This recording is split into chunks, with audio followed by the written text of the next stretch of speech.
Good evening, Lake Travis ISD. My name is Curtis Null, and I'm proud to be your Superintendent of Schools. Thank you for joining us for tonight's live update. This is an exciting time for us, the first time that we have done this here in Lake Travis, and we appreciate you giving up some of your time in the evening to be here with us. I want to say thank you to Meg behind the scenes with us tonight from our communications department to help make this all happen. And as you know, it's the first time. So we hope the technology is going to work. We practiced and we believe it will, but if we have any glitches along the way, we'll try to make sure to make it perfect. Let me tell you a little bit about these live updates and the purpose of our live updates. You know, we can send you an email with a lot of information and you get a lot of emails, and it's hard sometimes to convey a true message through an email. We can tell you what decision has been made through email, but you need to have conversations sometimes to understand why a decision was made or how a decision was made or all the details that were weighed out in a decision. And that's the benefit of these live updates. We can just talk through these things and hopefully come to a better understanding. It's my goal that in time, and the longer I'm here, the more opportunities we have to visit in this mechanism, but also in person, that we'll build trust and through communication, and we'll be able to really build a bond with each other. And one of the interesting things to know about these live updates, and you've probably already figured it out, is they are completely unscripted. So I'm not going to read to you off a teleprompter. It's one of those things. I view this as talking to family and friends. So when I'm going to go out and talk to my family, I'm going to talk to friends, I don't script what I'm going to say. And that's how I view you. That's how I view this opportunity, is just for us to visit. So I have some bullet points that I'll make that I have written down on a piece of paper to make sure that I hit the topics that we want to hit tonight. But the communication is going to be unscripted. So with that, I'm going to ask for grace, because there will be times during live updates that I will misspeak or I may say something wrong. And I hope that you will give me grace in that, because I would prefer to be able to have this real, honest communication with you instead of being scripted all the time. In true fashion of the first live update that could ever happen, we're here at Bee Cave Middle School today, and I'm not sure if you can hear it, but right as we started 1 minute ago, the cleaning crew started working in the hallway, riding on their Zamboni, and it's really loud out there. So I'm not sure if you can hear it, but I can hear it. That's okay. That's just part of this process, right? It's the real world. That's what happens. They're working hard to make sure this school is clean and ready for our kids tomorrow, so we're okay with that. But if you can hear that, hopefully we can work through that with the volume, and all will be okay. So, well, let me try to introduce myself a little bit. I'm so excited to be a part of this community. I want you to know who I am as a person, and so that we can, like I said, build this relationship. I am coming to Lake Travis ISD from Conroe ISD. That's a much different district than Lake Travis ISD. In Conroe ISD, we were a little bit bigger than Austin ISD. So we had about 73,000 students and over 70 campuses. And so coming here to Lake Travis is quite a change for me, and it's a change that I'm really enjoying. But beyond just my work as an educator, let me share a little bit personally about who I am. So I am the son of two educators. Both my parents, my dad was actually my junior high principal. My mom is just one of those gifted teachers that could teach any and all things. I am also married to a teacher. My wife is a pre-K teacher. She does not work here in Lake Travis ISD because nepotism rules would not allow for that. So she's working in Marble Falls. And we have two children. Our children are products of Texas Public Schools, both in high school and also colleges. And they have graduated. I am at that great place in life where my children have graduated college. They pay their own bills. And it's really exciting to watch your kids grow up and go out into the world and blossom.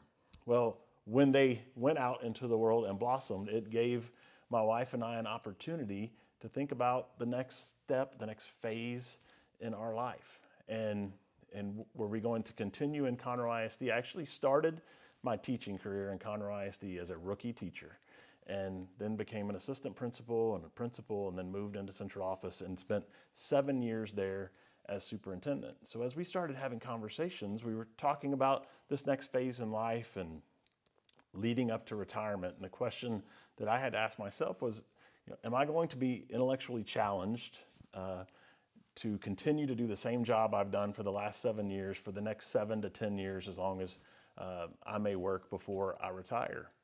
And we started having those conversations and thought, maybe a change would be good, but I didn't want to leave that big district to go to another big district. I kind of felt like I had done that. If I was going to make a change, I wanted it to be meaningful to me and something that felt different. You say, well, why Lake Travis? Well, it's a story that really started 30 years ago. You see, I started dating my wife when we were in high school. We were high school sweethearts, and then we went to different colleges, but about 30 years ago, in a boat, somewhere between the oasis and the dam. So you know where I'm talking about down there on Lake Travis. So we were in a boat on Lake Travis, somewhere between the oasis and the dam is where I asked my wife to marry me. And that has been the most important day in my life, because all of the blessings in my life that have come since then are because of that moment that she said yes in that boat on Lake Travis. So this community has been special to me, special to my family for a long time. And this is the only job I've ever applied for besides Conroe ISD. It's that special to me. This is where I want to be. This is where I'm going to finish my career. This is where I want to make a mark and make a difference. And so I want you to know that this, for me, is a destination job, and I'm so proud to be here.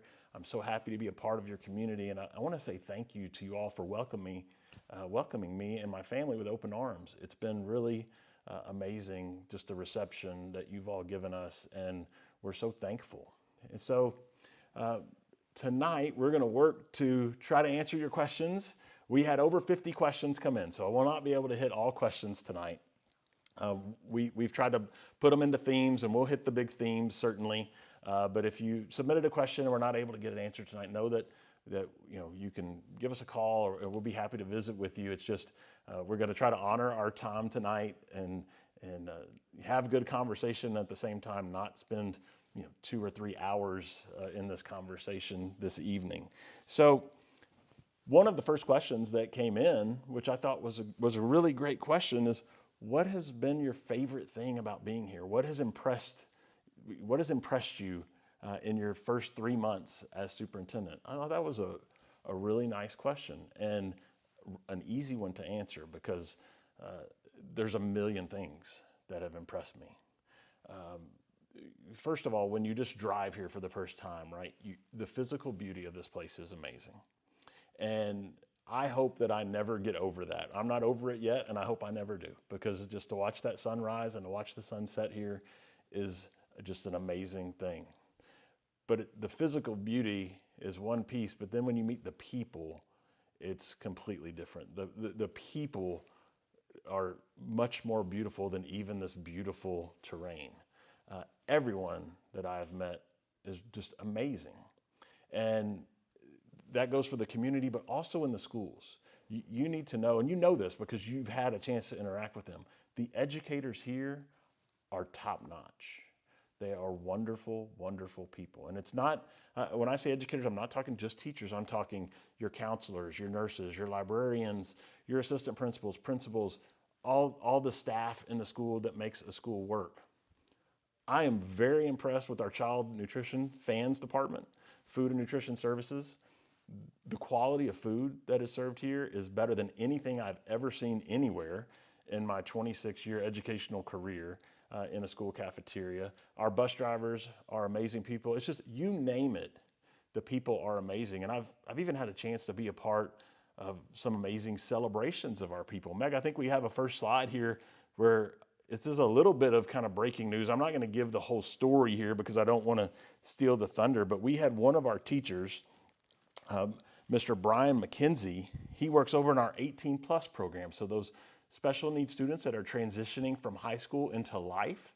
What a wonderful program that is. But he is recognized by CBS Austin with their Cash for Kindness program. You can see his picture here.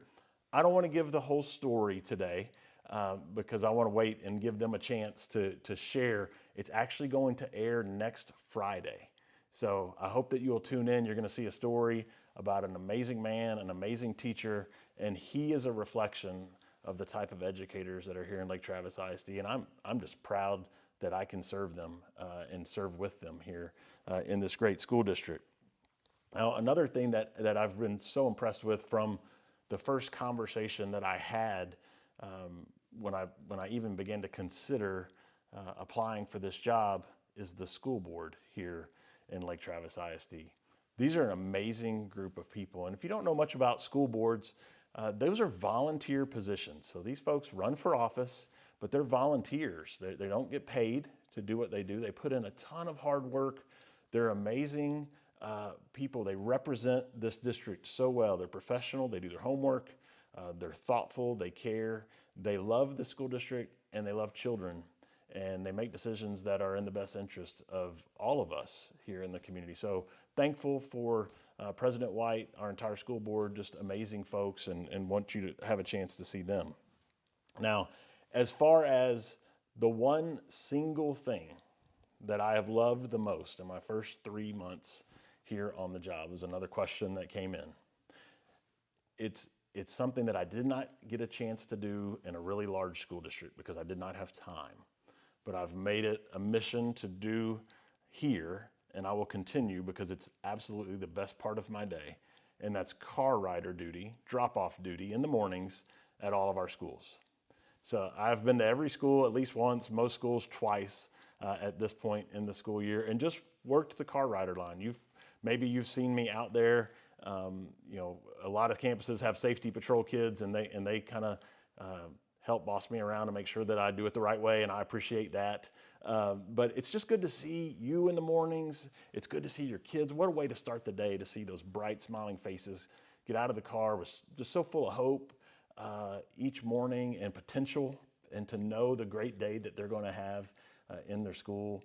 And it's just a great thing. And I love to see you all, so many of you so kind to stop and speak. And I know the last thing we want to do is slow down the car rider line. That's a faux pas. We don't want to do that. But it is nice when you give me a wave or we can get a quick handshake in the morning. So if you see me out there, I hope that you will just give me a quick good morning, and be good to meet you all in the car rider line. I love it. And I've dedicated, and I have some accountability partners to make sure of this, that I will be in a car rider line every single week of the school year.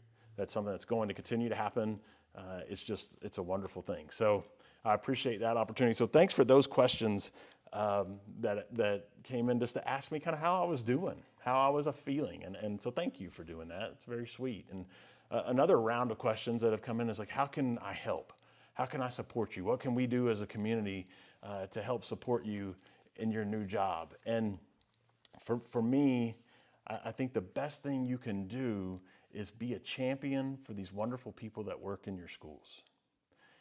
Teaching is hard. Working in a school is hard. And you see it every day. You see the work that they do.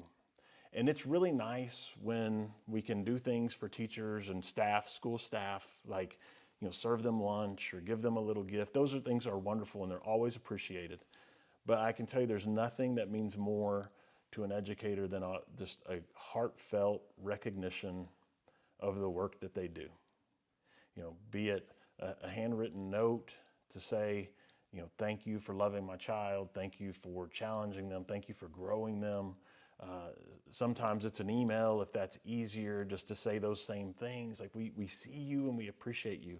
I can't tell you how much that means to educators. And for our teachers, our staff here, many may be driving a lot of miles to get here to go to work at our schools. They're driving past multiple school districts, many schools, to get here to teach and love our children. And so, we need to love on them so that they can feel that.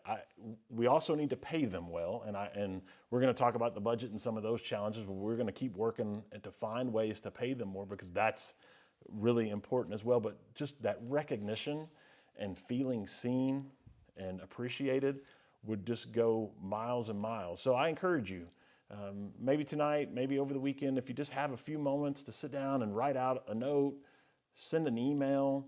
One of the things I'd also tell you is it's always nice if you're going to send an email to your teacher, to tell them how much you love them. Maybe CC the principal. It's always nice when the boss sees you get a nice email.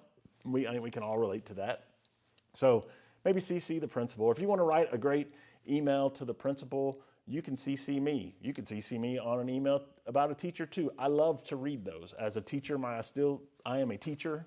And like I said, I'm married to a teacher. So for me, to hear great things about a teacher is really a fantastic thing to do.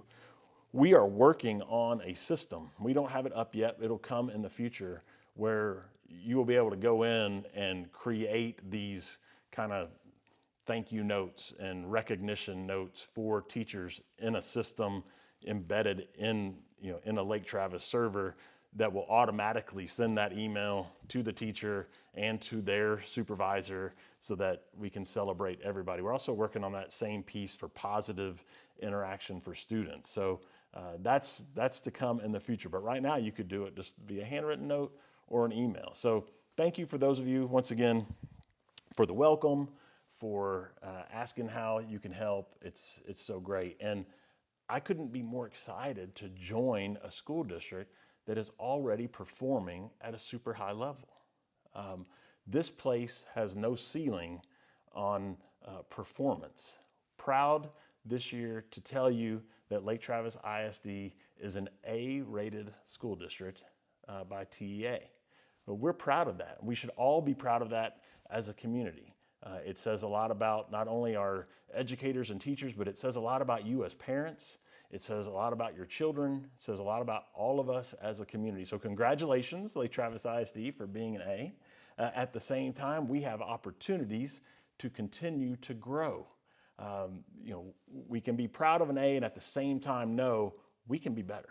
Like there are things that we can improve on. And that was one of the other questions that came in quite a bit this session was, hey, what have you seen in the first 3 months that stood out as an area for growth for us? And there is one to me that is pretty glaring, and I think it's super impactful on a lot of fronts. And we'll talk about kind of each of those fronts. But what I'm talking about is student attendance at school. Y'all, it's not a strength of ours here in Lake Travis ISD. It is an area where we can get much better. I want to stoke your competitive fire a little bit here this evening by sharing a chart with you. I've had people tell me, well, the reason why our attendance is not great here in Lake Travis is because people here have economic opportunities to take vacations and they can do some things, and that's why our attendance is bad. So I took the liberty of going through and finding some of the school districts in the state that have very similar economic situations of families as ours, and put them on a chart and made a list here. And you can see the top part of this is just our daily attendance rate. And I am just of the belief here in Lake Travis ISD that we should never be able to make a list in which we're at the bottom. That's not who we are. That's not our expectation. That's not our potential level. We can always be better. So you look at the top, you can see that we have some ground to make up on our peers in Highland Park and South Lake Carroll, Eanes, Dripping Springs, where we fall behind there. And then the bottom part of the chart is chronic absenteeism. So that's students that miss more than 10% or at least 10% of the instructional time. That's 17 absences throughout the school year. And when you think about it, that 17 feels like a lot, but then if you compact it, you begin to think, well, it's just kind of 2 a month, right? And all of a sudden, you miss a day every other week. Before you know it, you've missed 17 days. That's almost a full month of instruction. So we think about student achievement. We're proud of the A, but we want to push our kids to be their very, very best that they can be. Well, being in class is the number one thing we can do to help our students grow and learn. The opportunity they have to sit in that classroom with these gifted educators that we have here is a gift.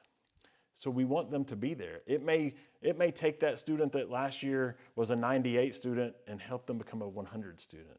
It may take a student that last year was a 72 student and help them reach an 80. We can all grow each year. It may just help a student that last year scored 100 maintain that 100. So being at school every day is critical for student achievement. But there are other factors that attendance plays in that you're probably not aware of. And I think in a community that is this smart as Lake Travis ISD, if you know this information, it will help you to help us improve attendance. So one of those is the accountability system. So we're proud of our A as a school district, but we also want to get the distinctions where we're recognized as being the very best of the very best. Well, attendance is calculated in every single one of those distinctions. The way it works is the state of Texas takes 40 schools that look like you, are similar to you demographically, and then they rank you out of those 40. And when our schools are ranked in their 40 groups, we'd like to be in that top quartile, the top 10, right? Well, most of our schools actually fall in the very bottom fourth quartile in attendance. So that is hurting us, even if our academic performance was at a level that would help us to get these distinctions. Our attendance is actually going to keep us from getting those. I want us to earn all the accolades that we deserve, that your kids deserve, that we deserve as a community to celebrate. So they play a key role in that. The final piece is actually in funding. And when you think about funding, you think, oh, it's the school district is talking about their money. Well, the school district's talking about our money, right? I'm a taxpayer here just like you are. And all of the funds that come in it's our money as taxpayers. And the more of that we can have funded from the state to us here in Lake Travis, the better we will be, the better we can take care of our teachers, the better opportunities we can provide to your children.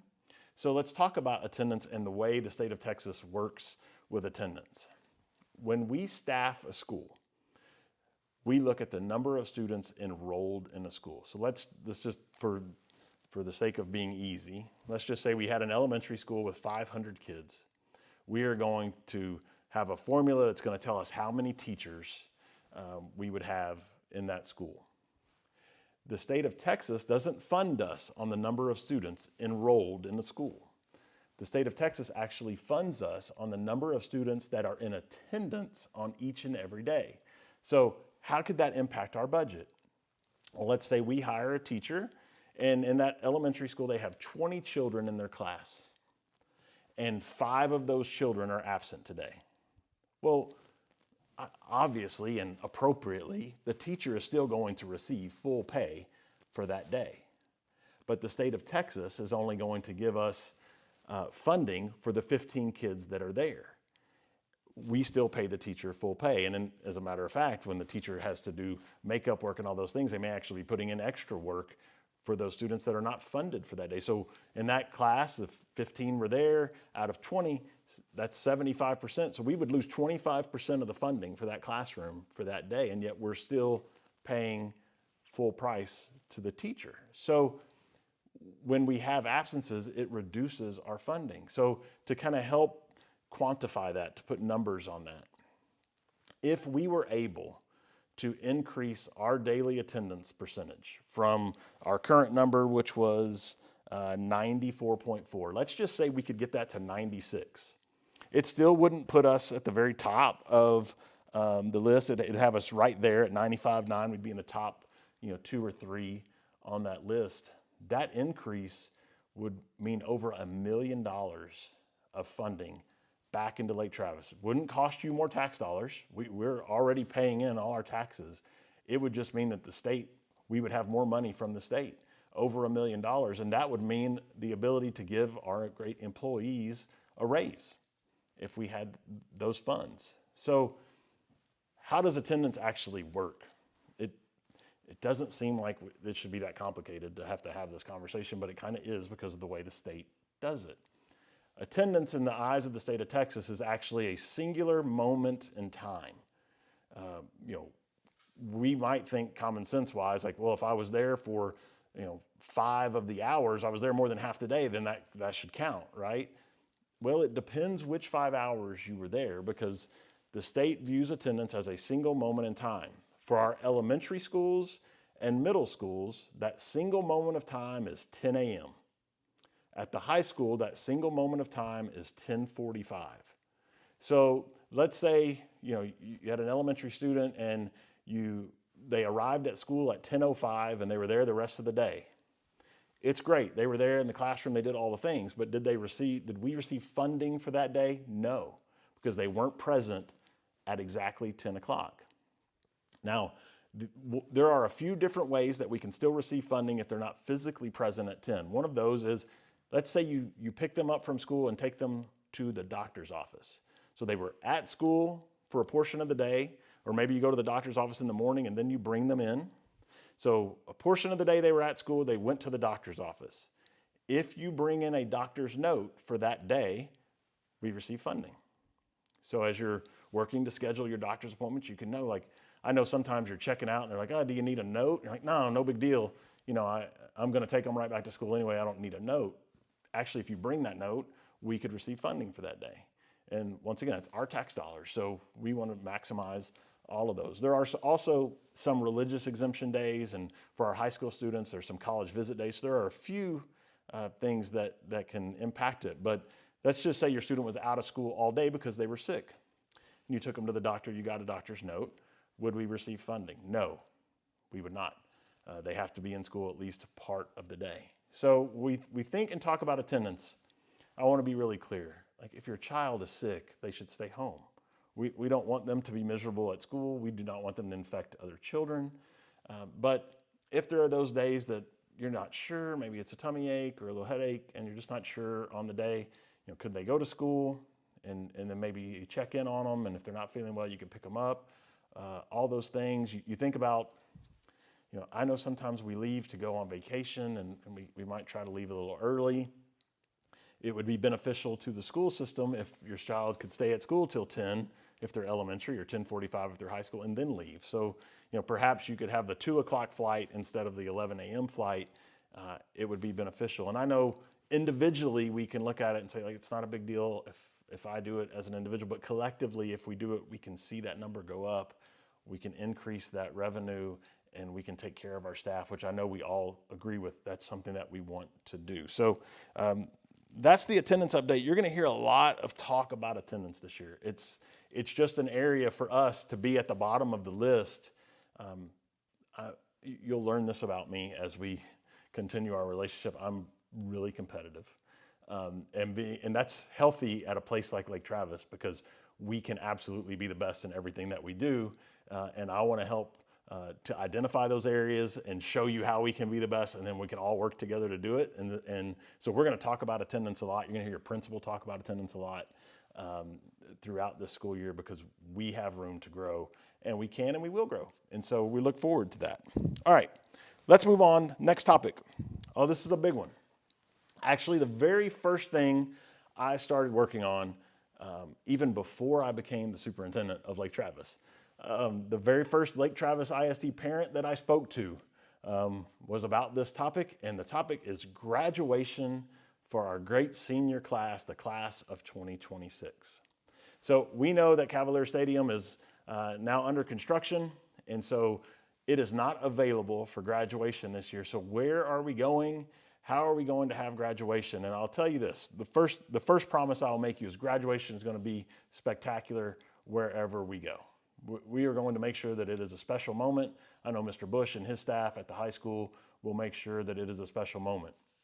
Now, we've learned some things through this process. One of the things that you learn is when you don't own the venues that you are going out to try to book, you're not in control of the schedule. So it has been a test of patience. I know not only for you as you're waiting for more information, but for me as well, because we started talking to these venues way back in the spring, trying to secure dates and figure out what our options are. As I promised many parents that I talked to back early in the summer, that we would share with you every bit of information. That's the point of these lives, is to give you all of the information that's out there.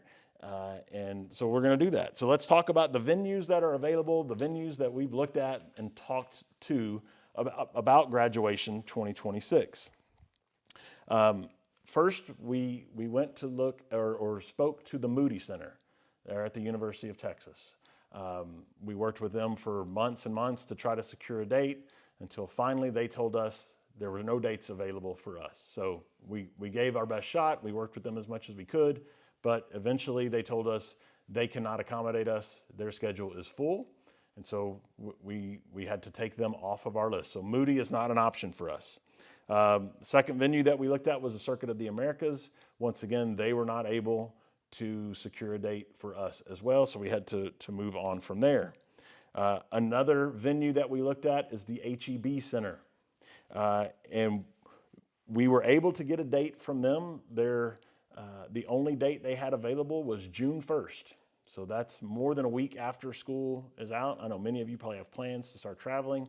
I don't see that as a very viable option. The other negative of the HEB Center is you would only receive 5 tickets for graduation. So that one is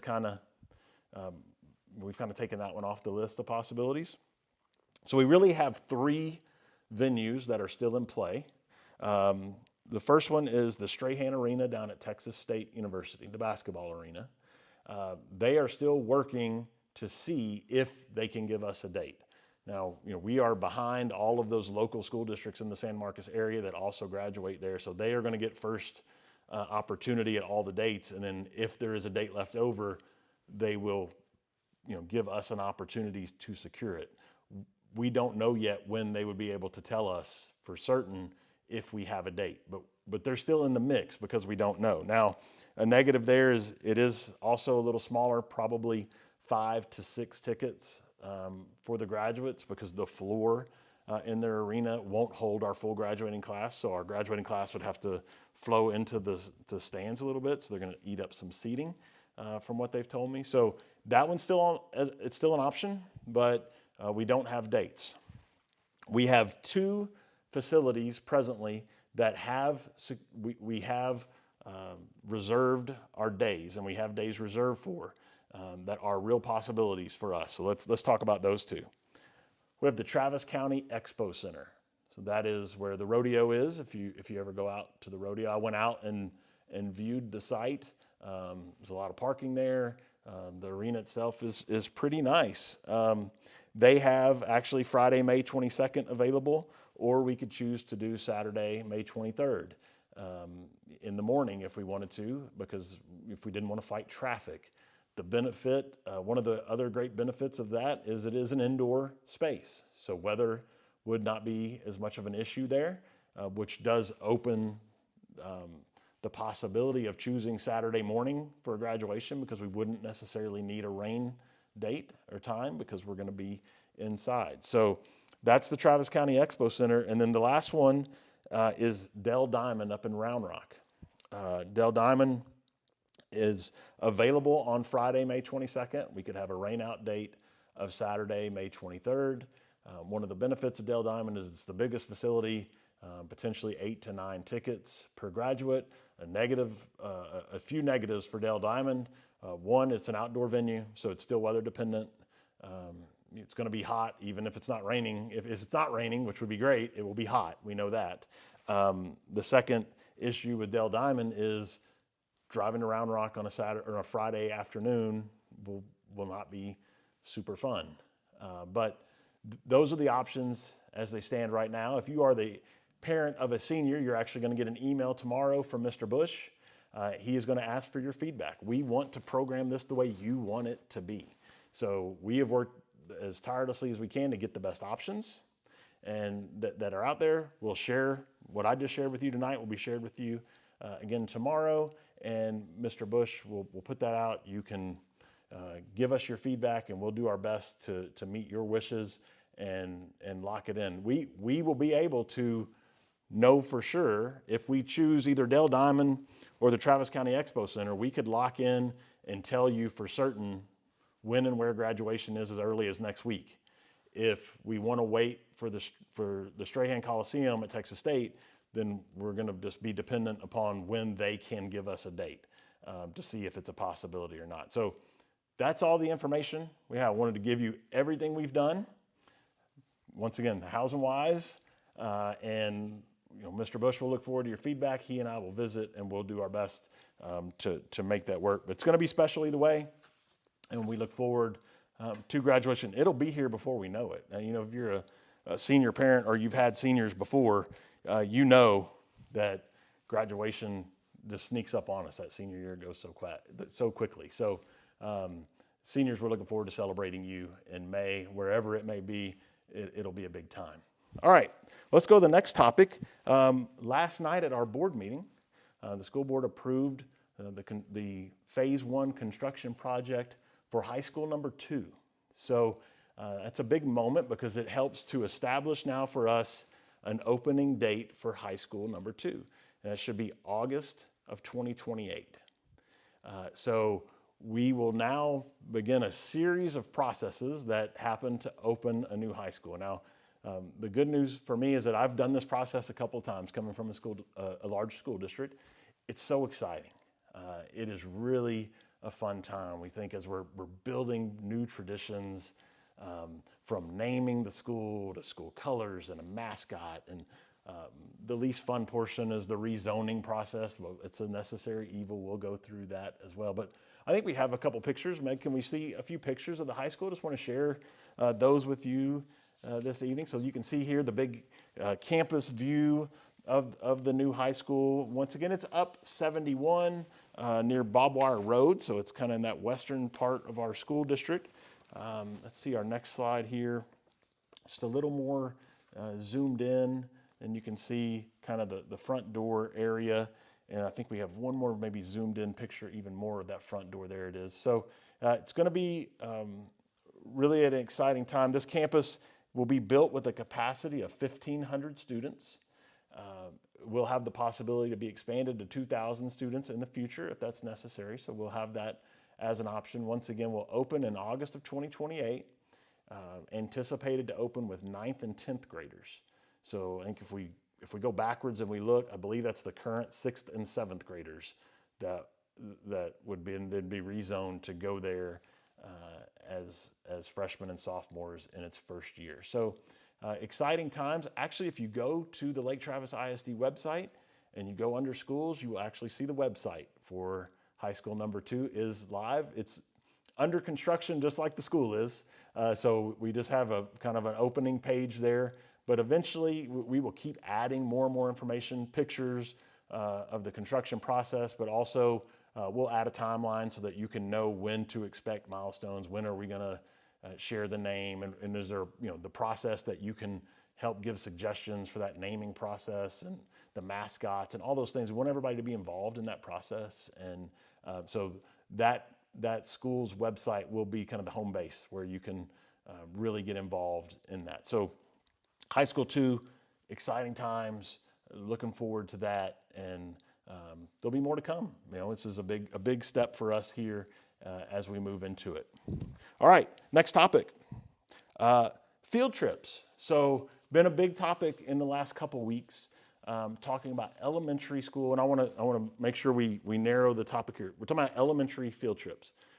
Secondary schools, different deal. They go a lot of places. We're talking about elementary, class-wide, grade-wise field trips. Let's go back to last spring, and once again, I'm sharing anecdotally because I wasn't here. But let's talk about the process of how we got to where we are and how are we going to move forward on this. Last spring, and we'll talk about the budget in a few minutes, but the school district was in a $9 million budget deficit, and things had to be cut. And so elementary campuses were told that they were to be cut, all budgets would be cut by 10%. The principals looked at that number, did not want to lose the instructional supplies, all the other things that come from their regular budget, and they noticed that that number was reflective of the exact number of what the cost was for field trips that were funded by the district. So the principals decided, look, we would rather remove the funding for field trips, but keep our classrooms whole, which I respect that decision. It makes sense to me that they would make that decision. So it was definitely a financial decision that was made in the spring. Now, I understand, through conversations I've had, there wasn't great communication through that, and that's a fault that we'll work on. That's why we do these things. Hopefully that will never happen again, so we can have these conversations when we're making decisions. But That decision was made in the spring. Principals immediately went to work on bringing on-campus experiences to kids rather than having them go out. As we've entered this school year, there's been some funding opportunities come in.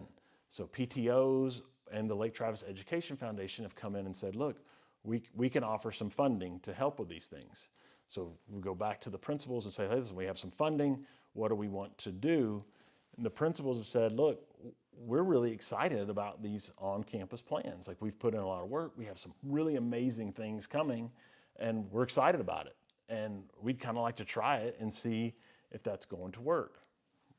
So, okay, that's their choice. I trust our principals to make a decision like that. As we've gone through, we've had feedback. I know you've had great conversation with your principals. I think we continue to work through that process. Ultimately, what I know without a doubt is that we have amazing principals. You know your principal. I have the luxury of knowing all of our principals, and they're all amazing people. And they want just outstanding, memorable experiences for our kids. That's what they want. They want your kids to love school. They want your kids to feel loved and have big moments. And so they're going to continue to think about this, work through it. They're working together as a team. I'm not positive where we will end up on this, but it was not a board decision. It was not an administrative decision to say, no, you can't take the funding. If that's the path that the principals feel is best, then we will support that. And whatever they see as the best path, we're with that. We're with them.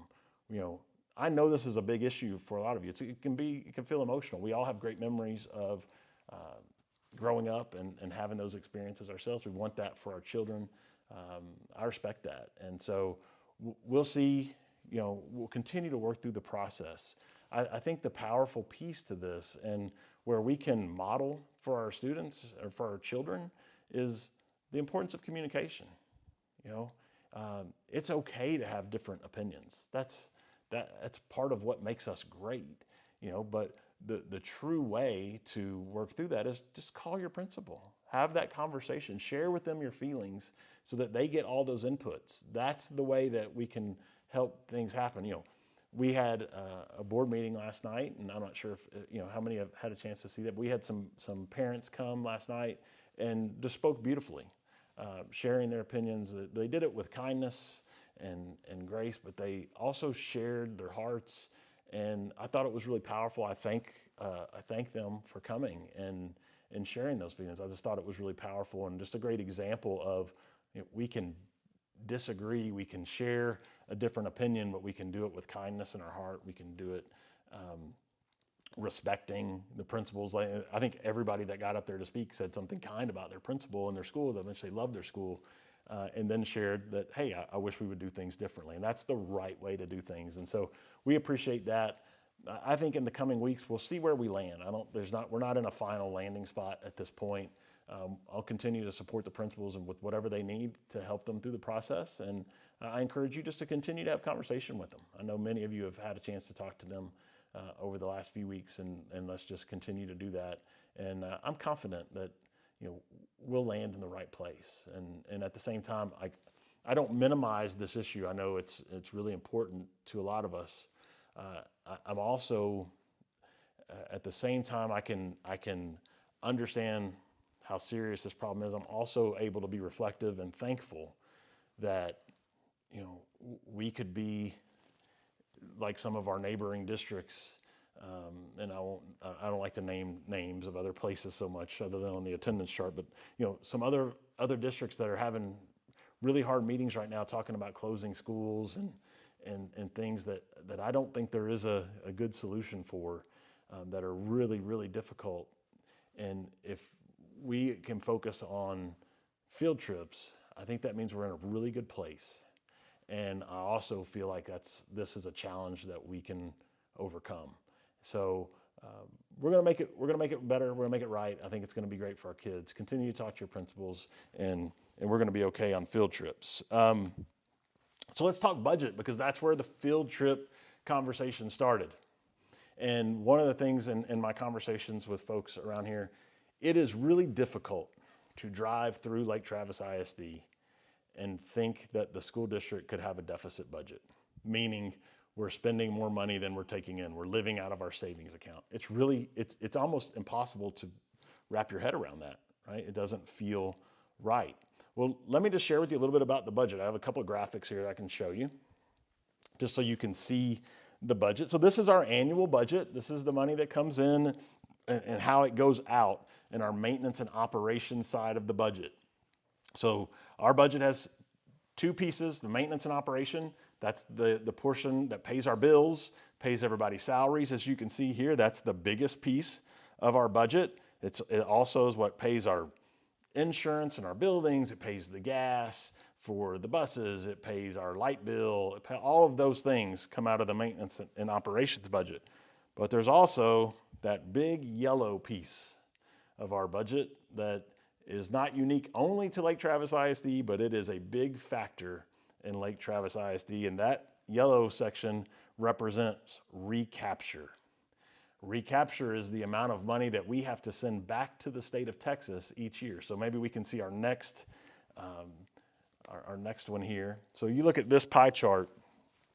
This pie chart represents our funding or our tax collection. So each year we send out tax bills and we collect about $190 million in taxes. I know, especially in the last 5 years here in Lake Travis ISD, your home value has skyrocketed. I'm aware I just had to buy a house here. And so I know that that's real and you felt it. And so even though Lake Travis ISD has continued to lower your tax rate every year, your tax bill has probably gone up. And so you're thinking like, how in the world can my tax bill keep going up? And yet the school district says that they have this budget deficit. It makes no sense. Well, we collect about $190 million each year through taxes. That 190, about 100 million goes to that maintenance and operations budget. That's the pay your bills portion of the budget. The yellow on this chart represents debt service. Debt service is the mortgage payment on our bonds. So you as voters pass a bond issue, and then we go out and we build buildings. That yellow represents the mortgage payment on those buildings. That's about $60 million a year to pay our mortgage payment. And then the final portion there you can see is state recapture, that $30 million a year. So presently we are at about a $4.5 million budget deficit. How would it look if we could keep that $30 million here in Lake Travis? We would obviously have plenty of money to do all the things that we would like to do and pay our staff like they deserve to be paid. But we don't get that option. We have to send the money to the state of Texas and through recapture. So that's where our challenges are created here. It's a little unique to us, or to property-rich school districts is the way the state terms that. So that's a quick look at budget. Listen, I'm a little bit of a numbers geek and I can nerd out on numbers with you all day. Maybe we'll do another day where we can just focus on budget, but I don't want to lose everybody getting too deep in the budget tonight. But it's something that we can talk about in the future. But how are we going to help the budget? Well, one of the things that we have here that we're really lucky to have is the Lake Travis Education Foundation. So this is a nonprofit that you can give to, receive a tax break for making a donation to the Lake Travis Education Foundation, and they help us to close that gap. Now this year, they have really been generous as I've gone to them to say, listen, we still have a $4.5 million budget deficit that we are going to have to trim.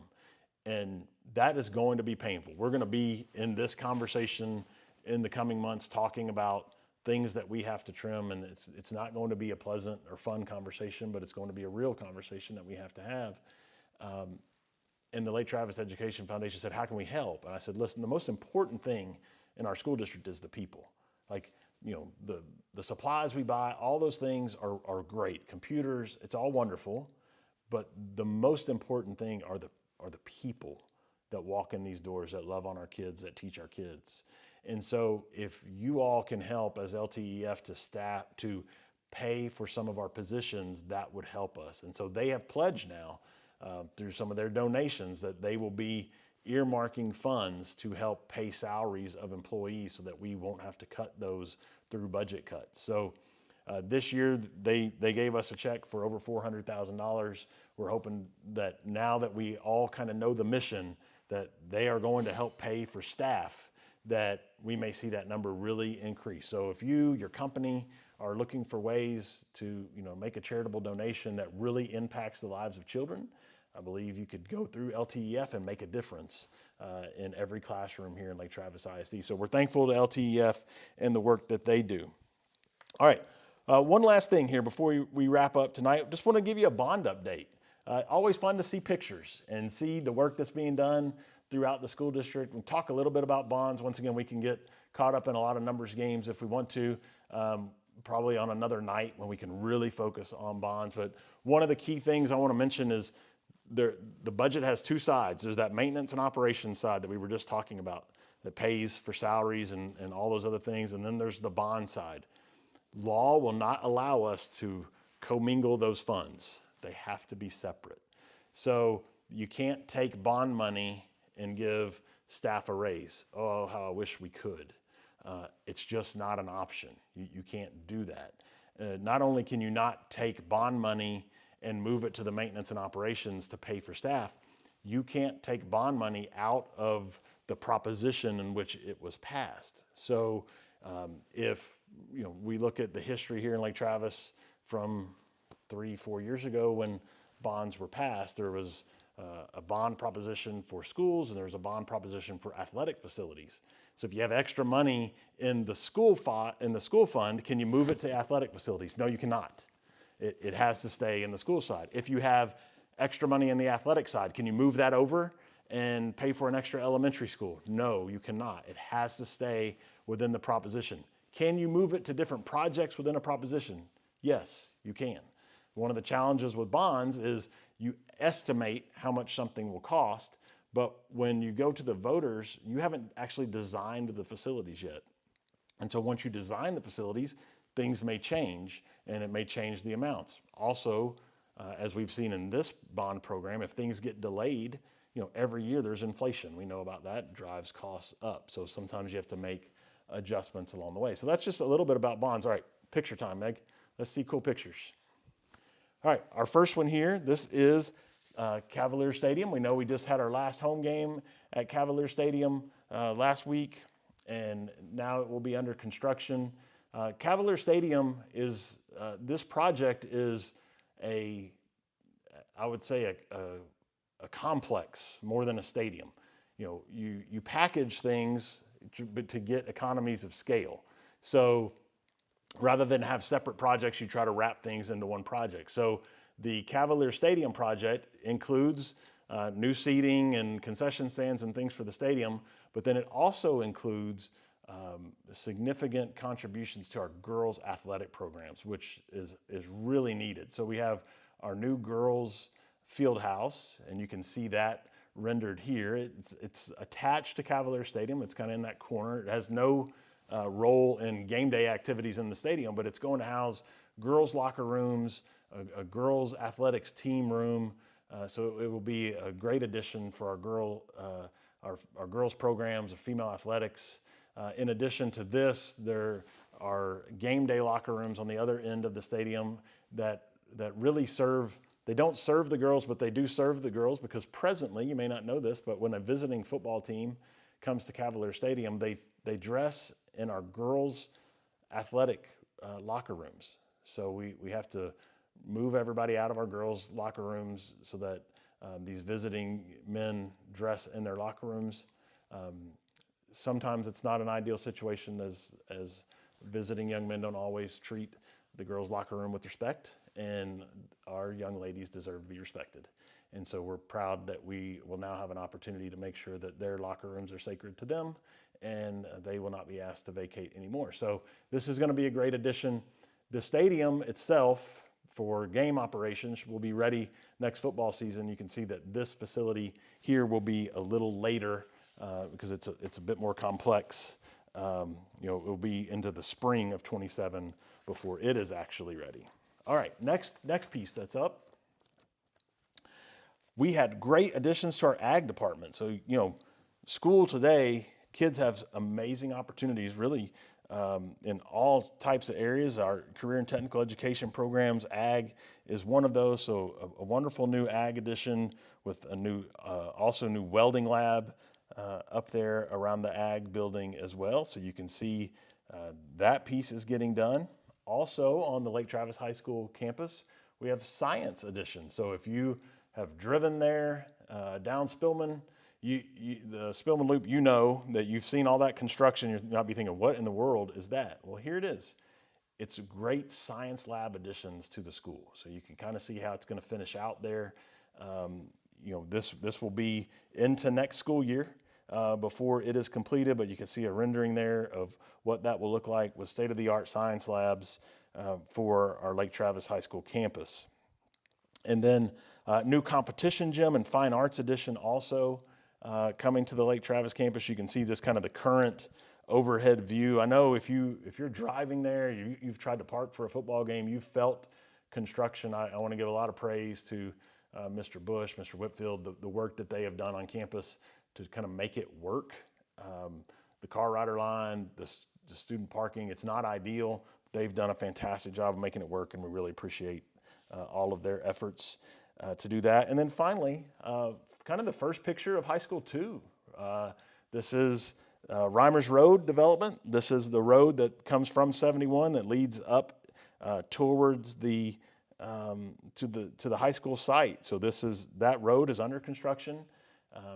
What we just approved at the board meeting last night is the actual site pad for the building itself. And so you can see how this road is moving on and will help us gain access to the actual school site. So just some neat pictures. One of the things we're working on that will be coming soon is a more robust bond update webpage for you, where we can kind of show you the projects, what were they budgeted at, what do they actually come in at. Some come in less, some come in over, but we're going to create a website where you can go in and see that as well. There are bond committees of citizens that work through all these things. So we had a bond committee that sat before the bond election. There's actually another bond committee that was set, I believe, last year or maybe 18 months ago. Once again, I wasn't here to see it, but that also guided some of the decisions that have happened on some of these projects moving forward. And so there are community members that are involved in that process, but I know all of you aren't. And so we want to make sure that we get something up on the website so that you can see it. So that will be coming. We're going to work on that so that it's there for you as well.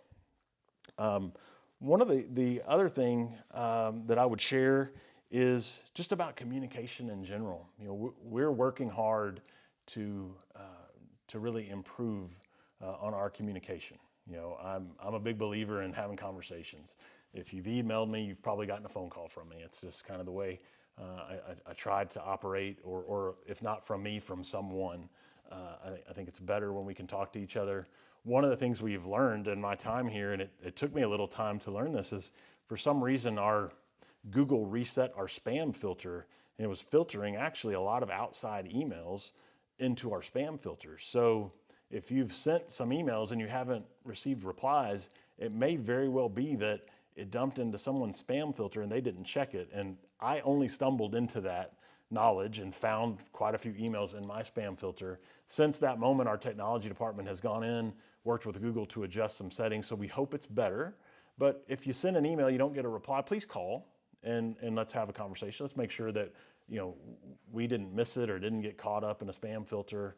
And those things, we try to be so protective of student data and not letting outside intruders into our electronic network that sometimes we can become our own worst enemy by blocking out the people that we love and making life more difficult. But so if you're sensing that or feeling that, you're like, hey man, I sent an email 2 days ago, no one replied.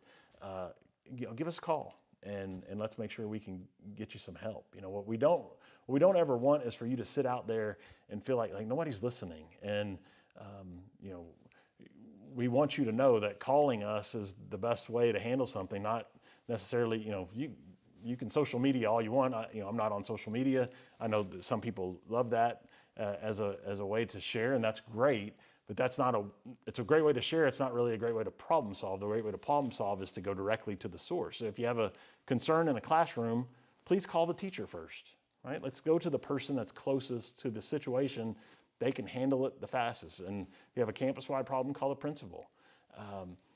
Because calling me necessarily on the first move, well, I'm just going to have to call those people and it's going to slow down. I want you to get resolution as quick as possible. So that, we're going to try to keep working on our things.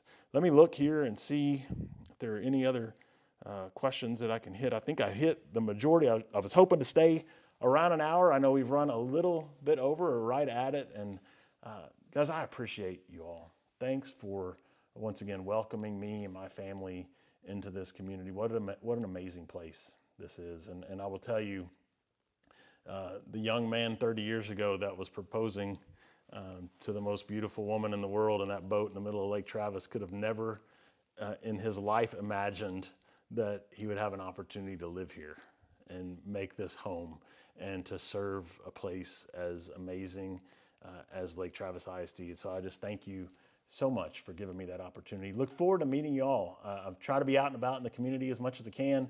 I hope that when we're out that you will take an opportunity, whether it's at a volleyball game or at HEB on Saturday morning. Come up and introduce yourself. Love to have a conversation with you, get to know you, your family, and just look forward to watching your kids grow up and blossom and be all that you have hoped and prayed that they would be in the future. And we're just thankful that we get to be a part of that future with you. So thank you once again. Wish you all an absolutely wonderful night. And we'll look forward to another conversation very soon. Thank you.